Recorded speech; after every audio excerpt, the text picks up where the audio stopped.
m'en tiens en tout cas au communiqué donc du gouvernement, dans lequel il est clairement dit que l'intéressé a reçu des avertissements depuis au niveau, donc d'abord à son propre niveau et puis au niveau de sa hiérarchie, donc des avertissements écrits.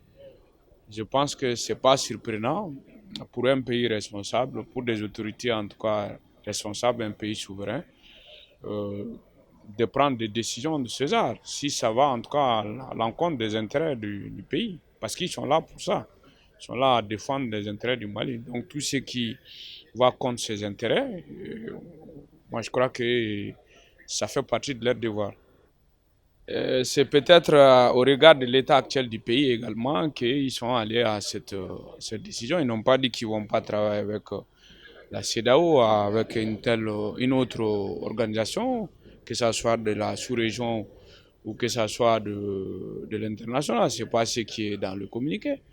D'ailleurs, ils ont même réitéré la volonté, en tout cas du Mali, des autorités maliennes, à travailler avec tout le monde, y compris donc la CEDEAO. Mais c'est seulement la personne, M. Boli, donc, qui est concerné par cette affaire. Les responsables de la transition, le Premier ministre, ils ont pris leur décision.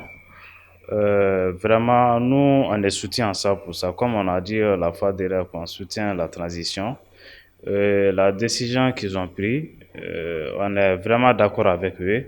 Parce que si ça ne va pas, vraiment, ça ne va pas actuellement. La CEDEAO, c'est nos partenaires. Avant le départ de M. Boli, il paraît qu'il devrait être remplacé. C'est ce que j'ai entendu, même l'information si je ne me trompe pas. Donc, comme on dit, quelque chose qui est prévu chez eux, et nous, on est juste de donner des coups de pouce.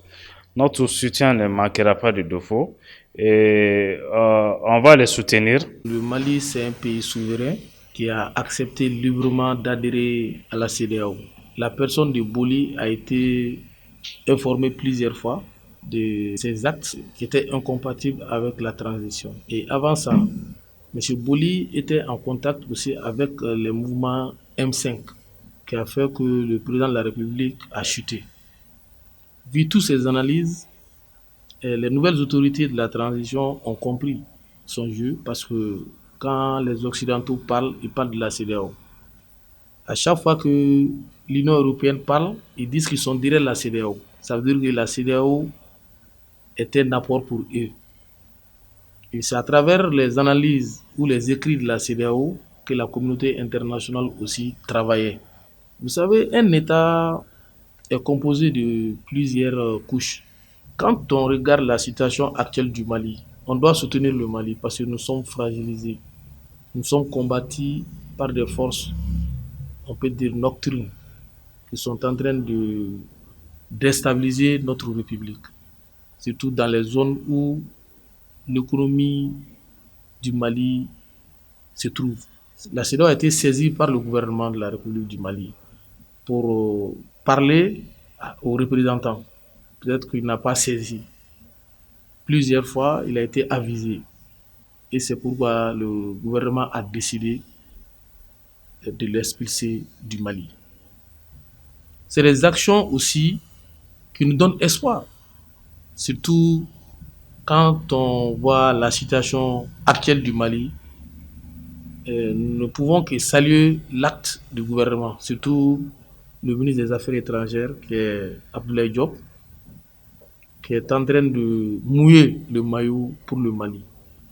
Et je pense que ce n'est pas la première fois. Lorsque le représentant de la MINUSMA était à la rencontre du MNLA à Kidal, lui, il a été expulsé aussi par le régime défunt du président Ibrahim Boubacar Keïta. Je crois que le Mali va retrouver sa place dans le concert des nations.